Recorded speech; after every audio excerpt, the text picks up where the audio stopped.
नमस्कार दर्शक बंधु मु लकी आपण मान स्वागत करुच्ची बीआर मूवीज प्रस्तुत ओडिशार प्राचीन परंपरार ए ओडिया पाला आमर ये झरका कार्यक्रम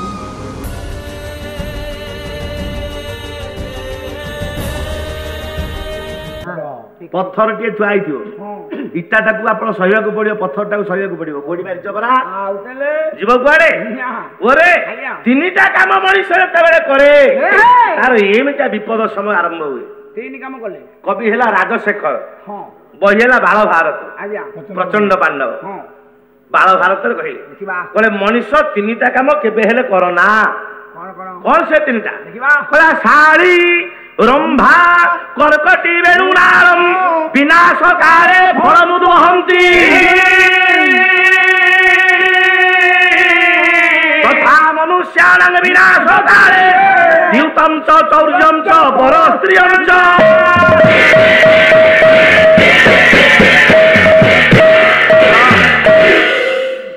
क्या आज्ञा साड़ी शाली रंभा रंभा कर्कटी तीन वेणुनाळ पांच शाली के मो स्त्री रो बो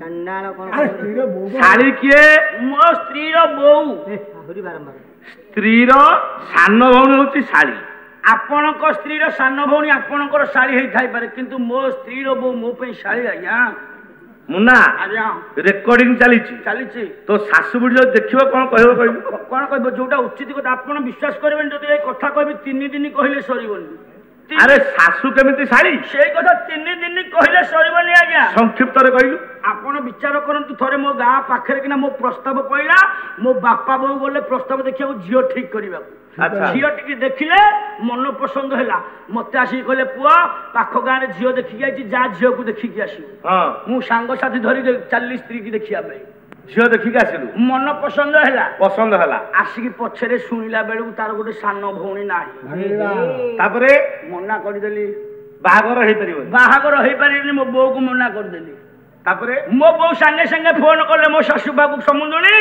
तुम जुआई कहूँ बाहा हबनी ना कहीं ना से कथा मु कहि पारिबिनी तमे ता संगे कथा हो सासु कोन कहली संगे संगे मो पाखु फोन लगेले कहले बापा मुन्ना मु कहली कोन कहूछ सासु सुना से मते कहले बापा मुन्ना मु कहली कोन कहूछ सासु सुना कोन सुना मो ना मुन्ना मो सासु को ना हो सुना मणि अच्छा कहले बापा तुम कौन भी बाहा हबनी मु कहली कथा कौन कि माँ जोठी सान भौणी शाली ना मु सेठी बाहा हेबिनी नरे पुआ गोटे बेली झील आसिक बयस मोर 50 वर्ष पहुँचलानी ए बयस कौन झीटे जन्म करवा संभव मु कहली मु जानी मोर सान भौणी शाली टे दरकार मु बाहा हेबी अच्छा शाशुंकर तो मन पाई मोठी सुंदरिया पुओटा मु भल रोजगार होची मो कथा मानिली कौन कले 50 वर्ष बयस गर्भ धारण कले मो सासू आज्ञा आज्ञा 9 मास 10 दिन अपेक्षा करी रहिली सारीटिया जन्म हबो बाहा हेबी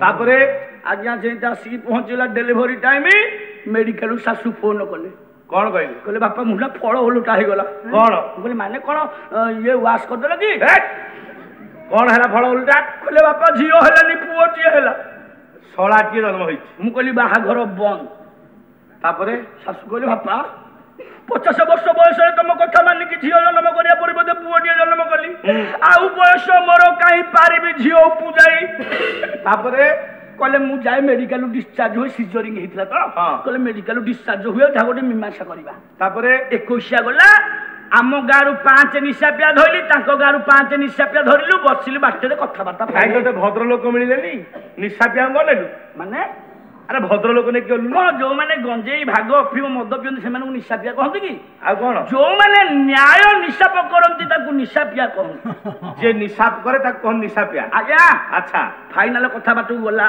मत कहली तुम कौन कहछ मु कहली मोर झियो टे शाही टे दरकार बाहा भी नले बाहा हेबिनी सासू को पचारले कहली तुम कौन कहछ ना मोर आ बयस काई ए तो सिजरिंग हेगी गोटे छुआटे जन्म को चाउ अपेक्षा करि पारिबिनी मु कहली मोर शाही दरकार सासू कहले बापा मुन्ना जति तुम शाही हे जो तुम बाहाबटी मु कहली हां ना एठी गोटे मीमांसा कर देबा कौन सब भद्र लोक आगे मो सासू कहले बापा मुन्ना आज ठारू तुम मन हेले मते शाड़ी डाकिब तुम मन हेले सासू डाकिब अरे खाइला बेले सी सासू सोइला बेले सी मोर शाड़ी बोई मोर आगे सासू शाड़ी बस ଅଭଦ୍ର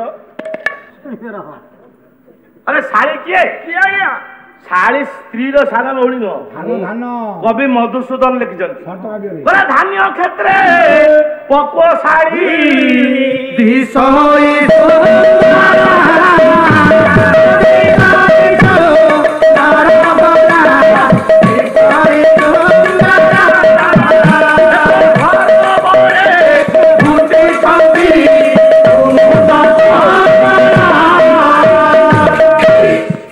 धान्य क्षेत्र पक्वशाली शाली कहले धान सारे शाली कहले धान आज्ञा गोटे धान गछर मरण समय पहुंचला बोली केमी जानिबी जेते बेले धान गछरे फल धारण करिवो धान गछरे धान फलिवो केंदा नइबो जानिबे मालिक अल्प दिन भीतर ता काटिबो ता बिना समय आइला ता मृत्यु समय आसिला आज्ञा शाली रंभा रंभा लाग्या कदली गछ कदली गछरे जेबे कदली कांधीटिए पड़िबो कदली पाकल होला मात्रे मालिक से गछटा को मूळरू काटिबो रंभा रंभा आज्ञा कर्कटी कपरती कपरटी कर्कटी हां सेठी कर्कटी हला कंकड़ा हां जेते बेले आज्ञा कंकड़ा गर्भधान करिवो कंकड़ा गर्भरे छुआ जन्म नेबे सेते बेले मा कंकड़ाटी मरिवो हां छुआ जन्म हेबे कर्कटी बेणु बेणु कहले बाउंस आज्ञा जेउ दिन बाउंस गछरे फूल फुटिवो बाउंस गछटा फाटिवो मरिवो हां हां बेणु नाळ नाळ वर्षा दिन आज्ञा तेलुणी पोक देखिथिबे हां बंदा बंदा तेलुणी पोक हां बड़ा देखिथे गोटे गोटे जगह 500,000 पोक छुआ सब थिबे ताका मा कुआडे गला आज्ञा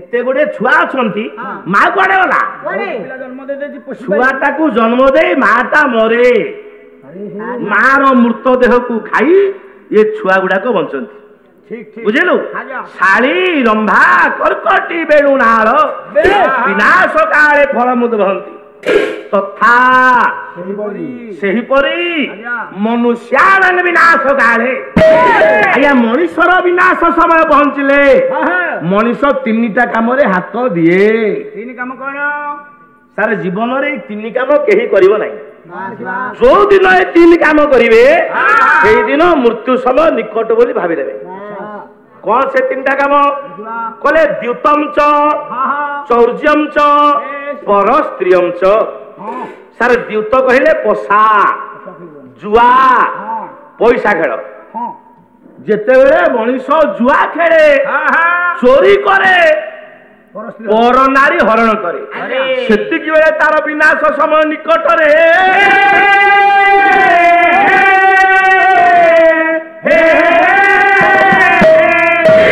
जानी धर्मानंदन युधिष्ठिर किंतु से दिन राजसभा मध्य भाई मानक संगे पकई देले पोसा जुआ खेलिले जुआ खेल आज्ञा सारे जुआ खेल रे हेला कोन आज्ञा जुआ खेलिया ये बुप्पा माइला रे साना वो से दिन चली जुआ खेल गोटे पटे कौरव गोटाए पटे पांडव पांडव मानकर प्रतिनिधित्व करुचंती धर्मराज युधिष्ठिर आउ कौरव मानकर प्रतिनिधित्व करुची से दिन मामू शकुनी पोसा खेल चली राज्य गला धन संपत्ति गला सर्वशेष द्रौपदी की पुआ बाजी रे तोई देले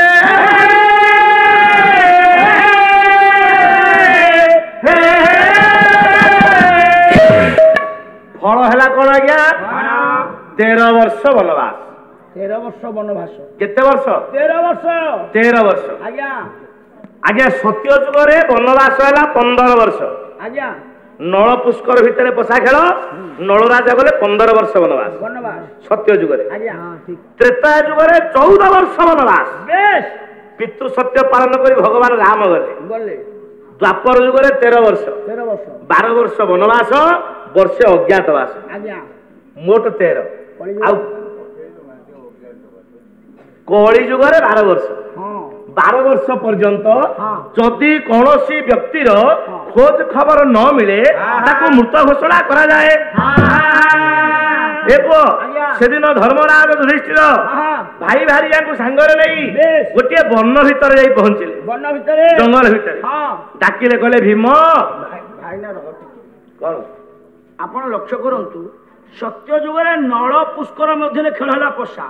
ପୁଷ୍କର ଜିତିଲା ନଳ ହାରିଲେ। ନଳ ଗଲେ 15 ବର୍ଷ ବନବାସ। ସାଙ୍ଗରେ କିଏ ଗଲେ? ଦମୟନ୍ତୀ। ଆସିଲା ତ୍ରେତୟା ଯୁଗ ପହଞ୍ଚିଲା। ପିତୃସତ୍ୟ ପାଳନ କରି ପ୍ରଭୁ ରାମଚନ୍ଦ୍ର ଗଲେ ବନବାସ। ସାଙ୍ଗରେ କିଏ ଗଲେ? ସୀତା ଗଲେ। ଏବେ ଦ୍ୱାପର ଯୁଗ ପାଣ୍ଡବ କୌରବ ମଧ୍ୟରେ ଖେଳ ହେଲା ପଶା। ପାଣ୍ଡବ ହାରିଲେ କୌରବ ଜିତିଲେ। ଯୁଧିଷ୍ଠିର ଗଲେ ବନବାସ। ସାଙ୍ଗରେ ଗଲେ କିଏ? ଦ୍ରୌପଦୀ। ଏମାନେ ତ ପଶାରେ ହାରିଲେ ପୁରୁଷ ପୁଅ ହାରିଲେ। ସାଙ୍ଗରେ ସ୍ତ୍ରୀ କଣ ପାଇଁ ଯାଉଥିଲେ କି ରେ? ତାଙ୍କ ସ୍ତ୍ରୀ କି ସିଏ ଭଲ ପାଉଥିଲେ। ତାଙ୍କ ସ୍ତ୍ରୀ କି ଭଲ ପାଉଥିଲେ। ତୋ ସ୍ତ୍ରୀ କି ତୁ ଭଲ ପାଉନୁ? ତୁ ତୋ ସ୍ତ୍ରୀ କି? ଆରେ ତୋ ସ୍ତ୍ରୀ କି? ତୋ ସ୍ତ୍ରୀ କି? ଯଦି ଆମେ ଆମ ସ୍ତ୍ରୀ କି ଭଲ ପାଉଛେ ଆମେ ତ ପାଲାକୁ ଆଇଛେ ଆମ ସ୍ତ୍ରୀ କଣ ପାଇଁ ଆସିନାହାନ୍ତି?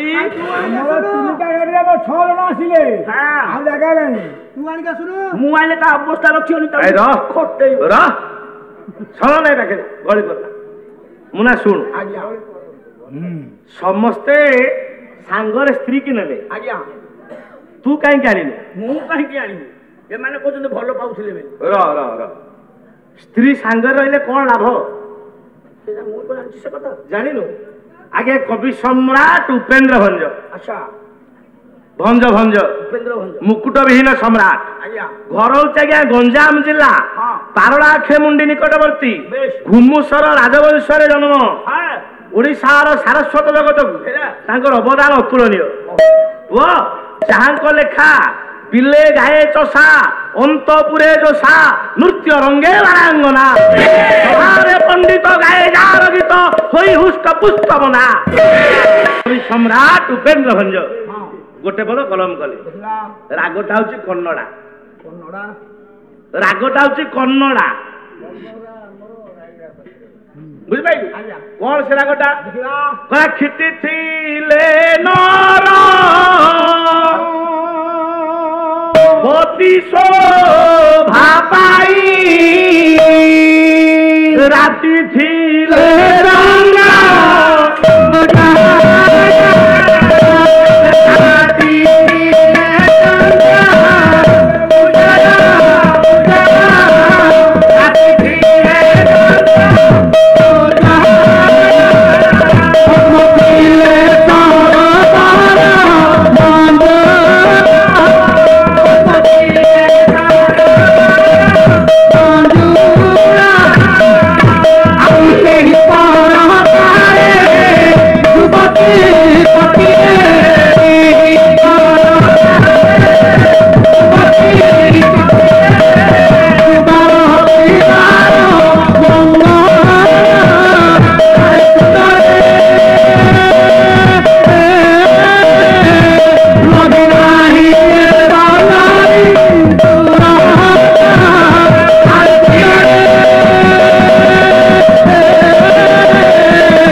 ଛାନ୍ଦଟାକୁ ଟିକେ ଅର୍ଥ କଲୁ। ଅର୍ଥ କରିବା। କ୍ଷିତି ଥିଲେ ନରପତି ଶୋଭା ପାଇ। ଆଜ୍ଞା ରାଜା କାହାକୁ ନେଇ ସୁନ୍ଦର? ରାଜ୍ୟକୁ ନେଇ ସୁନ୍ଦର। ରାଜ୍ୟ ଥିଲେ ପ୍ରଜା ଥିଲେ ଶାସନ ଥିଲେ ରାଜା ସୁନ୍ଦର। ସୁନ୍ଦର ଶୋଭା ପାଇ। ଯଦି ପ୍ରଜା ନାହାନ୍ତି ରାଜା କାହାକୁ କହିବ? ଆଚ୍ଛା ରାତି ଥିଲେ ଚନ୍ଦ୍ର ଉଜ୍ଜ୍ୱଳ। ଦିନ ବେଳେ ଯୋଉ ଚନ୍ଦ୍ର ଆକାଶରେ ପଡେ ତାକୁ ଆମେ କହୁ ମଲାଜନ। ତାର ଶୋଭା ନାହିଁ। ରାତିରେ ଯୋଉ ଚନ୍ଦ୍ର ପଡେ ସେ ଆକାଶକୁ ସୁନ୍ଦର ଲାଗେ, ଭଲ ଲାଗେ। ବୁଝିପାରିଲୁ? ଆଜ୍ଞା। ପଦ୍ମ ଥିଲେ ସରୋବର ମଞ୍ଜୁଳ, ମଞ୍ଜୁଳ ପଦ୍ମ ଥିଲେ ପୁଷ୍କରିଣୀ ସୁନ୍ଦର। ସୁନ୍ଦର। ଠିକ ସେଇମିତି ହଁ ଯୁବତୀ କତିରେ ଯୁବା, ହଁ ଯୁବା କତିରେ ଯୁବତୀ, ବେଶ ପୁରୁଷ ପାଖରେ ନାରୀ ଠିକ ସେମିତି ସୁନ୍ଦର। ଓ ଆଜ୍ଞା। ଇନ୍ଦ୍ର ସମ୍ପଦ ଥାଇ ହେବ କିସ? ଆଜ୍ଞା। ଇନ୍ଦ୍ର ସମ୍ପଦ ଥାଉ ହଁ ଧନାଢ୍ୟ ହେଇତା ଆଚ୍ଛା ଯେଡେ ବଡ ଧନୀ ହୁଅ, ହଁ ଯଦି ପାଖରେ ଆଜ୍ଞା ନାରୀ ରତ୍ନଟିଏ ନାହିଁ ସେ ସବୁ ଧନ ତୁଚ୍ଛ। ଠିକ। ଓ ତାହେଲେ ପାଣ୍ଡବ ମାନେ ନେଲେ କାହାକୁ? ଦ୍ରୌପଦୀ କି? ରାମ ନେଲେ କାହାକୁ? ସୀତାଙ୍କୁ। ନଳ ନେଲେ କାହାକୁ? ଦମୟନ୍ତୀ କି? ଏମାନେ କିଏ? ପତ୍ନୀ ତାଙ୍କର। ନା ହଁ। ଖାଲି ପତ୍ନୀ କହିଦେଲେ ହବନି। ଆଉ ସେମାନେ ଏ କିଏ? କିଏ ଜାଣିଛୁ? କିଏ ସେ ଆଜ୍ଞା? କାଲି ମୁଁ ଆଲୋଚନା କରୁଥିଲି ରାଧା ତତ୍ତ୍ୱ। ହଁ ହଁ ଆଜ୍ଞା। ରାଧା ତତ୍ତ୍ୱରେ ଗୋଟାଏ କଥା ମୁଁ କହିଥିଲି। ବେଶ ସେ କିଏ? କହିଲେ ବୋଲ କେ ଚୈବ ରାଧା ହମ୍ ବୈକୁଣ୍ଠେ କମଳାତ୍ମିକା ବ୍ରହ୍ମାପୁରେ ତ ସାବିତ୍ରୀ ଭାରତୀ ବାକ ସ୍ୱରୂপিଣୀ পার্বতী শঙ্কর গৃহে মিথিলায়াম চ জানকী দ্বারিকায়াং রুক্মিণী শৈব ये द्रौपदी पांडव गृहे।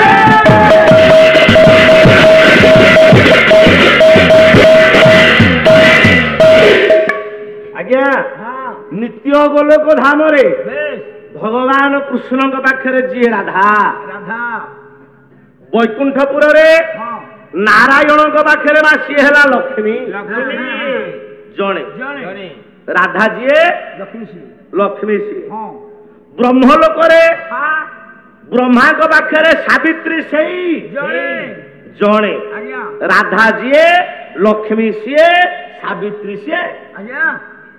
बुझिलु। ହଁ शिवं पाखे कैलाश पर्वत रे ହଁ ହଁ तांको ना पार्वती, ସେଇ ଜଣେ राम पाखे तांको ना ସୀତା सीता, ଜଣେ ये कृष्ण पाखे तांको ना ରୁକ୍ମିଣୀ रुक्मिणी, ଜଣେ पांडव पाखे तांको ना ଦ୍ରୌପଦୀ द्रौपदी। ଜଣେ सारे द्रौपदी किए ना द्रौपदी हूँ आज्ञा जोगमाया।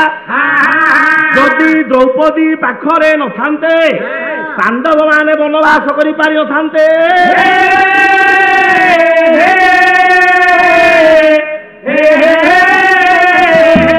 शक्ति स्वरूपा शक्ति स्वरूपिणी माँ जोगमाया काले काले काले काले पांडव मानक सुरक्षा दे आछिछन्ति। दर्शक बंधु आम कार्यक्रमटी आपण मानक केमिति लागिला यार मतामत दियंतु, लाइक करंतु, शेयर करंतु। आज्ञा हाँ सब्सक्राइब करने को भूलिबेनी। रहूची नमस्कार।